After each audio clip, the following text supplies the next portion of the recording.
नमस्कार दोस्तों, आप सभी का स्वागत है हमारे चैनल पीसीएस सॉल्यूशन पर। और अपने आज के इस वीडियो में हम पढ़ा पंचायत शासन व्यवस्था पर चर्चा करने वाले हैं। पढ़ा पंचायत शासन व्यवस्था उरांव जनजाति की शासन व्यवस्था को कहा जाता है। पढ़ा पंचायत शासन व्यवस्था पर विस्तार से जानने के पहले हम यहाँ एक उरांव जनजाति पर संक्षेप में दृष्टि डालेंगे। तो ये जो उरांव जनजाति है यह झारखंड की दूसरी सबसे बड़ी जनजाति है और उरांव का झारखंड में आगमन मुंडाओं के आगमन के बाद हुआ था। ये लोग रोहतासगढ़ के इलाके में रहते थे और जब यहाँ मुस्लिम आक्रमणकारियों ने आक्रमण किया तब ये लोग इन इलाकों को छोड़कर धीरे धीरे झारखंड के क्षेत्रों में आकर के बसने लगे।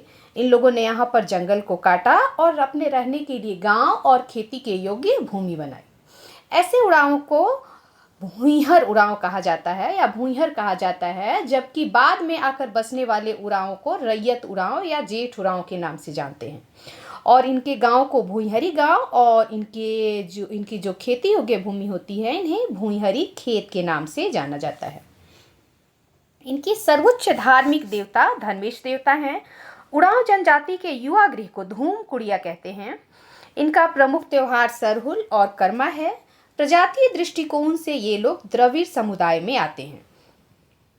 ये लोग झारखंड में छोटा नागपुर के इलाकों, खास करके दक्षिणी छोटा नागपुर के भाग में निवास करते हैं। तो जब उरांव लोग यहाँ आकर बसने लगे, इनके गांव बसने लगे, तो प्रारंभ में गांव की प्रशासनिक व्यवस्था को मुख्य पुजारी, जिसे पाहन के नाम से जाना जाता है, बैगा की सहायता से चलाता था। बाद में महतो के पद का सृजन हुआ जो प्रशासनिक व्यवस्था को देखने लगा। धीरे धीरे इनकी जो प्रशासनिक व्यवस्था थी वह विकसित हुई और पढ़ा पंचायत के नाम से स्थापित हुई, जो एक 3 स्तरीय व्यवस्था होती थी। पहला स्तर था ग्राम स्तर, दूसरा पढ़ा स्तर और तीसरा अंतर पढ़ा स्तर। तो सबसे पहले हम जो सबसे निचली व्यवस्था थी ग्राम पंचायत, उस पर चर्चा करेंगे। इसमें जो मुख्य पदाधिकारी होते थे वह था महतो, जो कि भूइहरी गांव का प्रशासनिक और न्यायिक प्रधान होता था। इसका पद वंशानुगत होता था, अर्थात जो महतो होता था उसके बाद उसका ज्येष्ठ पुत्र इस पद को धारण करता था। विशेष परिस्थितियों में यह पद किसी और को दिया जाता था। और जितने भी गांव में विवाद होते थे, ये महतो जो होता था गांव के वरिष्ठ व्यक्तियों, बुजुर्ग और अनुभवी व्यक्तियों की मदद से इनका निपटारा करता था।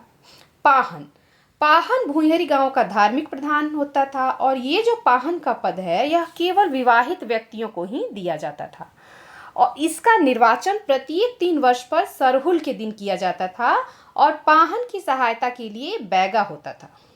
तीसरा था भंडारी, जो संदेशवाहक का काम करता था, अर्थात यह महतो और पाहन के संदेशों को गांव के सभी घरों तक पहुंचाता था। दूसरे नंबर पर जो आता है वह है पढ़ा पंचायत। यह कई भूइहरी गांवों को मिलाकर के एक पढ़ा का निर्माण किया जाता था। पढ़ा के गठन में 7, 12, 21 या 22 गांवों को मिलाया जाता था और ऐसे मामले जो ग्राम पंचायत में नहीं सुलझ पाते थे इन्हें पढ़ा पंचायत के सामने रखा जाता था।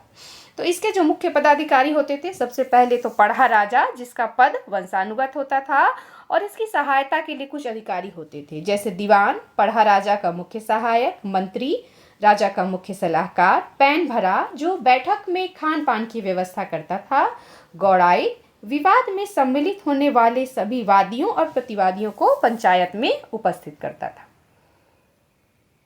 पढ़ा राजा को उसकी सेवाओं के बदले दी गई लगान मुक्त भूमि को मंजियस भूमि कहते थे। इसी प्रकार ग्राम स्तर पर अगर हम बात करें तो महतो, पाहन और भंडारी को भी लगान मुक्त भूमि दी जाती थी उनके भरण पोषण के लिए, जिसमें महतो को दी गई भूमि को महतोई भूमि, पाहन को दी गई भूमि को पहनई भूमि और भंडारी को दी गई भूमि भंडारगिरी भूमि कहलाती थी। अब बात करते हैं अंतर पढ़ा पंचायत की। तो कई पढ़ाओं को मिलाकर के इसका गठन होता था। जैसे कई गांवों को मिलाकर एक पढ़ा बनता था, उसी तरह कई पढ़ाओं को मिलाकर के एक अंतर पहरा का गठन किया जाता था, जो कि पढ़ा शासन का व्यवस्था का सर्वोच्च स्तर होता था और इसका जो प्रधान था वह पढ़ा दीवान कहलाता था।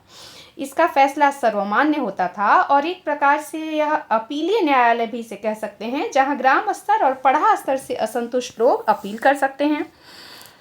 पढ़ा गांव का नामकरण इस प्रकार किया गया था: राजा गांव, जिसमें राजा रहता था; दीवान गांव, पैनर गांव, कोतवाल गांव और प्रजा गांव। इसके अलावा विशेष परिस्थितियों में कोई गांव चाहे तो अपने कोई विशेष जब परिस्थिति आती थी या किन्हीं विशेष परिस्थितियों के कारण कोई गांव अपने पढ़ा से निकलकर दूसरे पढ़ा में भी शामिल हो सकता था, लेकिन उसका अपने पुराने जो पढ़ा के जो गांव थे उससे संबंध विच्छेद नहीं होता था, और ऐसे गांव का जो संबंध था वह दुधभैया गांव का संबंध कहलाता था। पढ़ा पंचायत की एक मुख्य विशेषता यह थी कि इसकी बैठक में महिलाएं भी भाग लेती थी, जबकि अन्य समकालीन व्यवस्था जैसे मुंडा शासन व्यवस्था में ऐसा देखने को नहीं मिलता है। तो यह था पढ़ा पंचायत शासन व्यवस्था। आशा करते हैं आपको हमारा आज का यह वीडियो पसंद आया होगा। अगर आपको हमारा यह वीडियो पसंद आया तो इसे ज़्यादा से ज़्यादा संख्या में लाइक और शेयर करें, और अगर आप हमारे चैनल पर नए हैं तो इसे सब्सक्राइब करना ना भूलें। धन्यवाद।